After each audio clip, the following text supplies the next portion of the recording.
আসসালামু আলাইকুম। Welcome to my business voice. এটা হচ্ছে গত শনিবার আর রবিবারের ভিডিও। তো শনিবারে ঘুম থেকে উঠতে মোটামুটি লেটই হয়েছিল, কারণ শুক্রবার আমি রাত পর্যন্ত পড়তেছিলাম। আমি বাংলা সাহিত্য পড়তেছিলাম। তো প্রথম দিন বাংলা সাহিত্যের প্রাচীন যুগ আর মধ্যযুগের কিছুটা শেষ হয়েছিল। তো পরের দিন সকালবেলা উঠে মধ্যযুগ দিয়ে শুরু করলাম। সকালবেলা নাস্তা বানানোর টেনশন করতেছিলাম না, যেহেতু ঘুম থেকে উঠতে লেট হয়ে গেছে। তো নাস্তা বানানো নিয়ে এত টাইম নষ্ট করতে চাইনি। তো নর্মাল আমার টেবিলে না বসে আম্মু আমার বোনের সাথে ভিতরে খাটের উপর ওদের সাথে একসাথে পড়ালেখা করতেছিলাম, সাথে নাস্তাও করলাম ওই দিন সকালে। তো এই তো মধ্যযুগের পড়াগুলো তো এর আগের দিন আমার লেকচার শিট দিয়ে পড়ছি। এর পরের দিন অগ্রদূত দিয়ে শুরু করলাম।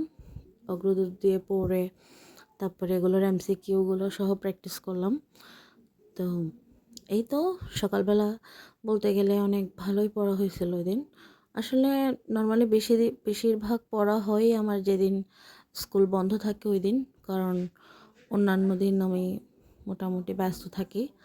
আর এখন যেহেতু বাচ্চাদের ফাইনাল পরীক্ষা চলতেছে, এই কারণে আরও একটু বেশি ব্যস্ত, কারণ সবাইকে পড়াইতে হচ্ছে, একটু এক্সট্রা টাইম দিতে হচ্ছে, এক্সট্রা কেয়ার করতে হচ্ছে। আর আমার ছোটো বোনেরও পরীক্ষা, দেখা যায় যে বাচ্চাদের ছুটি দিয়ে আবার ওকে নিয়ে একটু বসতে হয়। সকালে প্রায় 1-1.5 ঘন্টা মতো পড়লাম।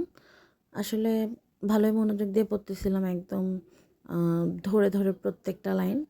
অগ্রদূত থেকে মধ্যযুগ আমার তেমন একটা পড়া হয় নাই। আর এর আগে যখন পড়ছি তখন আমি শুধু চণ্ডীমঙ্গল, অন্নদামঙ্গল, মনসামঙ্গল এগুলোই পড়তাম। কিন্তু ওই দিন একদম যা ছিল মর্শিয়া সাহিত্য, তারপরে অনুবাদ সাহিত্য সব কিছু বিস্তারিত করে পড়ছি। এরপরে একটুখানি ব্রেক নিলাম।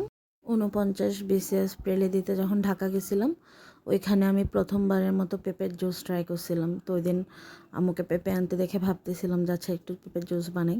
যদিও আমারটা ঢাকায় যেভাবে খাইছি ওরকম মজা হয়নি।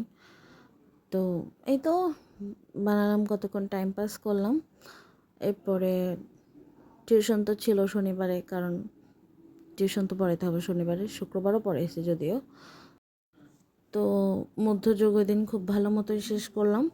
এরপরে আধুনিক যুগ শুরু করছি, তার মধ্যে যুগ সন্ধিক্ষণ, তারপরে যুগ সন্ধিক্ষণ, ফোর্ট উইলিয়াম কলেজ, কবিদের মধ্যে বঙ্কিমচন্দ্র, মাইকেল মধুসূদন দত্ত, বেগম রোকেয়া, কাজী নজরুল ইসলাম, রবীন্দ্রনাথ ঠাকুর, ওনাদের বিস্তারিতগুলো পড়লাম।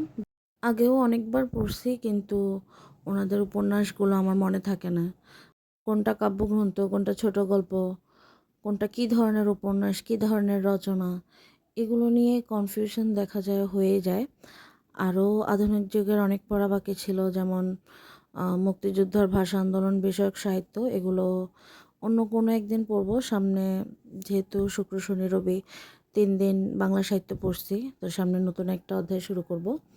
আর এই তো রবিবারে স্কুল ছিল, তারপরে ওদের সবার খাতা জমতেছিল, বাচ্চাদের পরীক্ষা চলতেছিল, যেহেতু খাতা কাটার জন্য মোটামুটি একটু টাইম ব্যয় হচ্ছিল। আজকে এখন যখন ভিডিও এডিটিং করতেছি, এতক্ষণে সব প্রধান সহকারী শিক্ষক পরীক্ষার ডেটও ঘোষণা করা হয়েছে, 2 তারিখ জানুয়ারি মাসের। হাতে বেশি একটা সময় নেই, হয়তো বাচ্চাদের পরীক্ষা শেষ হয়ে যাবে, পরে একটু চাপ কমবে, টাইম দিতে পারবো, কিন্তু মনে হয় না যে যথেষ্ট টাইম আছে। আজকে অলরেডি 10 তারিখ চলতেছে, 10 তারিখ শেষও, তো হাতে প্রায় 20 দিনের মতো সময়, যেটা খুবই কম। দেখা যাবে মাঝখানে আরও কাজ আসবে। তো এই তো দেখা যাক, পড়বো যতটুকু প্রিপারেশন নিয়ে পারি। আর এই আমার ছোটো বোনটাকেও পড়াচ্ছিলাম, ওকে সামনের জানুয়ারিতে আমি স্কুলে ভর্তি করব। তো ওকে প্রিপারেশন নিয়েছিলাম, শেখাচ্ছিলাম। যদিও ও স্কুলে পড়বে কিনা সন্দেহ, কয়েকদিন নিয়ে যাব, যদি দেখি যে পড়তেছে তাহলে ওকে ভর্তি করে দিব। তো এই তো ওকে পড়াইলাম। তারপরে আমার ছোটো বোনের যেহেতু পরীক্ষা শেষ, ওর প্র্যাকটিক্যালেও ওকে একটু হেল্প করলাম। এরপরে আর পড়ার ভিডিও নেওয়া হয়নি। তো এই তো হাতে যেহেতু 20 দিন সময় আছে, আপাতত প্রধান শিক্ষক আর প্রাইমারি শিক্ষকের দিকে থাকবে টার্গেট। পরীক্ষাগুলো শেষ হয়ে গেলে, যেহেতু 31শে জানুয়ারি মনে হয় 50তম বিসিএস পরীক্ষার ডেট দিছে, ওইটার প্রিপারেশন কীভাবে নেব দেখা যাবে।